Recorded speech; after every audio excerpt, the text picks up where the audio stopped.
Assalamualaikum warahmatullahi wabarakatuh. Perkenalkan, nama saya Siti Jenab sebagai tutor mata pelajaran ekonomi di PKBM Bina Pandu Mandiri Ciamis. Pada kesempatan kali ini di kelas 10 semester 2 saya akan membahas mengenai bank sentral. Silahkan disimak baik-baik videonya.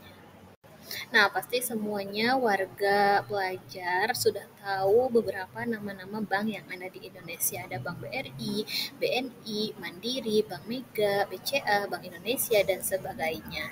Nah, di sini yang hanya kita bahas adalah Bank Sentral Indonesia.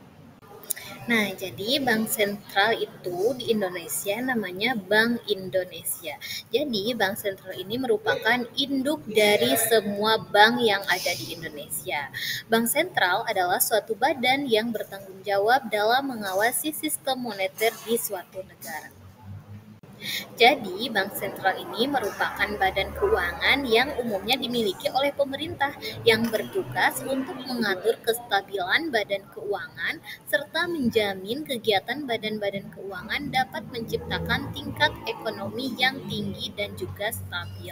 Nah, jadi Bank Indonesia atau bank sentral di Indonesia itu adalah namanya Bank Indonesia, di mana Bank Indonesia ini adalah untuk mengatur keuangan pemerintahan dan untuk mengatur kestabilan badan keuangan serta menjamin kegiatan badan keuangan menciptakan tingkat kestabilan ekonomi di suatu negara. Selanjutnya kita akan membahas tujuan dari Bank Indonesia sebagai bank sentral yang diatur dalam Undang-Undang Republik Indonesia Nomor 3 Pasal 7. Memiliki tujuan tunggal yaitu untuk mencapai dan memelihara kestabilan nilai rupiah yang terdiri atas dua aspek, yakni kestabilan terhadap barang dan jasa dan kestabilan terhadap nilai tukar dengan mata uang negara lain. Itu tujuan Bank Indonesia yang diatur oleh Undang-Undang Nomor 3 Pasal 7.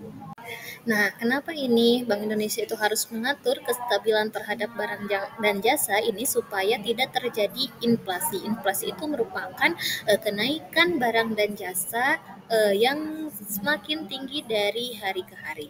Dan juga kestabilan kurs, yaitu kestabilan terhadap nilai tukar dengan mata uang negara lain yang disebut dengan kurs. Nah, selanjutnya kita akan membahas mengenai dari fungsi bank sentral. Yang pertama yaitu penerbit uang atau alat pembayaran yang sah guna memenuhi kebutuhan masyarakat. Yang kedua, pelaksanaan dan perumus kebijakan moneter.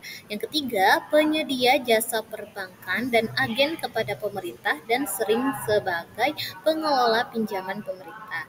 Yang keempat, menjaga keutuhan sistem keuangan dan pada beberapa situasi atau keadaan bertindak sebagai emergency lender of last resort dan pengawas kehati-hatian perbankan. Dan yang terakhir, fungsi dari bank sentral itu adalah penasihat pemerintah terkait dengan kebijakan ekonomi. Jadi ketika ekonomi di suatu negara itu sedang tidak stabil, maka Bank Indonesia atau bank sentral harus menjadi penasehat pemerintahan dalam kegiatan ekonomi di Indonesia atau di suatu negara.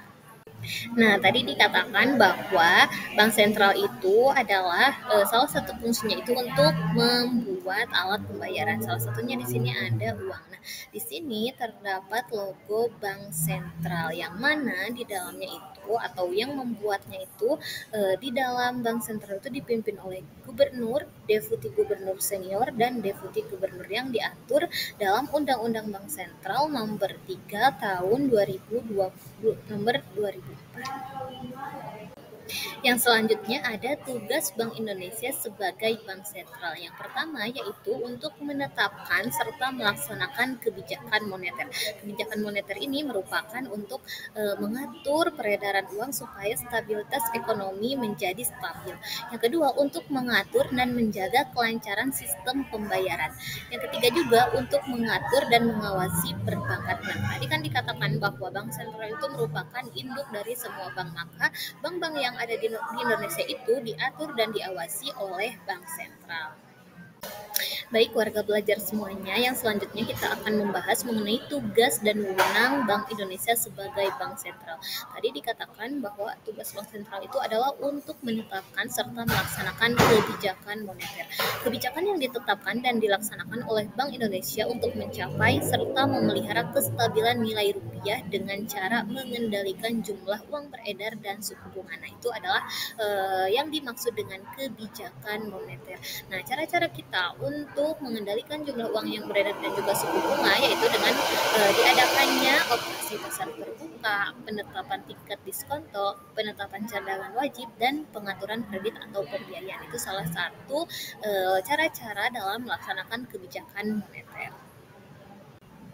Yang kedua yaitu tugas dan wewenangnya adalah untuk mengatur dan menjaga sistem pembayaran yang di dalamnya, yaitu melaksanakan dan memberikan persetujuan dan izin atas penyelenggaraan jasa sistem pembayaran.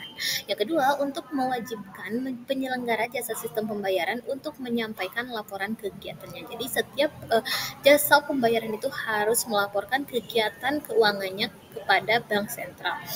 Yang ketiga, untuk menetapkan penggunaan alat atau instrumen pembayaran. Jadi, instrumen pembayaran itu atau alat atau pembayaran ditetapkan oleh Bank Indonesia atau Bank Sentral. Yang ketiga, mengatur dan mengawasi perbankan, yang di dalamnya ada menetapkan peraturan. Yang kedua, ada memberikan dan mencabut izin atas kelembagaan dan kegiatan usaha tertentu dari bank. Jadi ketika ada suatu lembaga yang tidak sesuai aturan, maka Bank Sentral atau Bank Indonesia dapat mencabut izin atas kelembagaannya. Yang ketiga, mengawasi bank baik secara individual ataupun sistem perbankan. Dan yang terakhir, mengenakan sanksi terhadap bank sesuai dengan peraturan perundang-undangan. Sekian materi yang dapat saya sampaikan pada pertemuan kali ini, mudah-mudahan dapat bermanfaat. Sebelum ditutup, jangan lupa untuk mengerjakan penilaian di link pembelajaran daring. Wassalamualaikum warahmatullahi wabarakatuh.